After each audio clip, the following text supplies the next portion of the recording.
You're watching Cetome TV. Knowledge is power. So Gerald wants to know, oh gosh, this is a biggie. Gerald, what were the best advances in cancer in the last decade? I was hoping no one would ever answer that. Yeah, well, you're going to answer it, but Gerald asked it. He dared.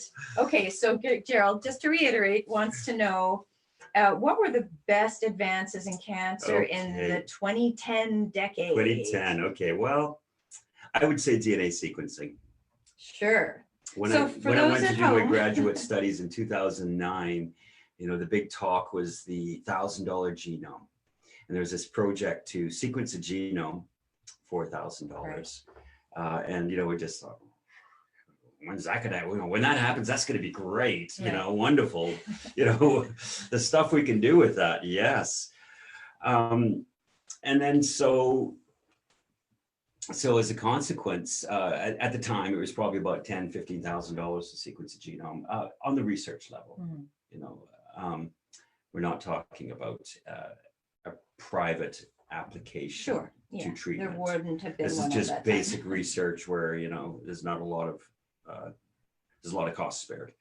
So at the time it was about 10,000-15,000 in 2009, and then we've just seen this rapid decline in sequencing based on a company called Illumina. What do you mean by decline? Decline in the cost of sequencing. Okay, thank you. Sorry, I should have been more specific. Mm-hmm. I thought you had understood because we're talking about costs. Okay. It declined in the cost of sequencing. So now it's, $600 to $800 in 2019. So to sequence your whole genome. To sequence your whole genome. Okay, but let's just clarify for those at home that that's not the same thing as tumor DNA sequencing. No, but it transfers to tumor DNA sequencing. Mm-hmm. I mean, the main cost with tumor DNA sequencing is isolating the tumor cells, from the sample and making sure you got a purified amount of tumor cells accurately, and then making sure that you're doing a high enough call rate, you're doing 1,000 times coverage at least, and so on. So there's a lot of things that are inherent to tumor DNA sequencing that you wouldn't be considering in general. Whole genome sequencing. All right. So Gerald's question: what are the best advances in cancer? So that's the first one. Okay. Just the fact that DNA sequencing is so cheap. Yeah. Mm-hmm. Yeah. Okay. Then there's immune therapy. I mean, one of the biggest breakthroughs in cancer, obviously. We've got PD-1 inhibitors. We've got PD-1R and L inhibitors, such as pembrolizumab. We've got PD-1L inhibitors. We've got a host of different drugs that have different mechanisms. We've got CTLA-4 inhibitors, although they came out, I believe, before 2010, but they weren't very popular. We've got... well, because no one could test to see if you needed them, probably more than anything. At that time, we've got EDO inhibitors now. There's a bunch of different, what we call immune checkpoint inhibitors. The drug you'd be looking for would be called ipilimumab. Mm-hmm. I'm not sure when it was FDA approved. I believe it was it before 2010? Yeah, well, so the immune therapy and where that's going, and then the host of targeted drugs that have been approved. There's just so many new targeted drugs, and I love the example of acute myeloid leukemia because it's been such a deadly disease for so long. We've had nothing for it. There's been very, very few changes, and then in the last year and a half, the FDA has approved 13 new drugs. 13 new targeted drugs for this. I mean, you have to know your genetics. You have to get tumor DNA sequencing to know which one of these drugs is going to be best for you. But there are options. But these drugs are here. Mm-hmm. And, that's just in the last year and a half. Mm-hmm. So, and this is just one very difficult type of cancer to treat. Mm-hmm. There's so many new targeted therapies approved every year. I think FDA approves like 70 drugs a year, and a good portion of those are oncology drugs. Wow. It's important to make the distinction too that immunotherapy is a type of targeted therapy, and there are lots of other targeted therapies as well. So if your doctor has said, oh, well, we tested you for PD-1 and immunotherapy isn't an option, that does not mean that you don't have genetic mutations for which there are targeted therapies. But I think the greatest, and I'm a little biased in this because I'm involved with, as you know, we've created a liquid biopsy. Okay. Personalized liquid biopsy, exosome-based liquid biopsies.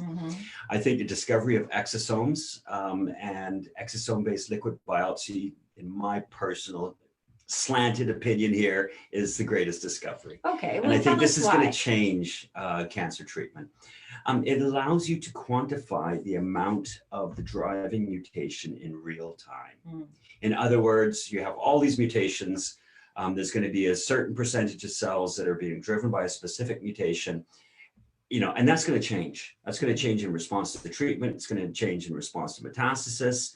It's going to change to a variety of factors. With digital PCR and liquid biopsies, we can track, and sequencing-based liquid biopsies, we can track the percentage that mutation occurs within the blood, the relative percentage compared to the all other stuff. To the other mutations.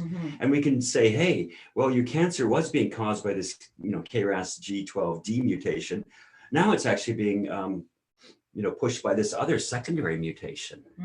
So, I think that's, what this does is it allows us to determine in real time whether a treatment is working or not. With, we don't have to wait and see if the tumors are going to grow or shrink.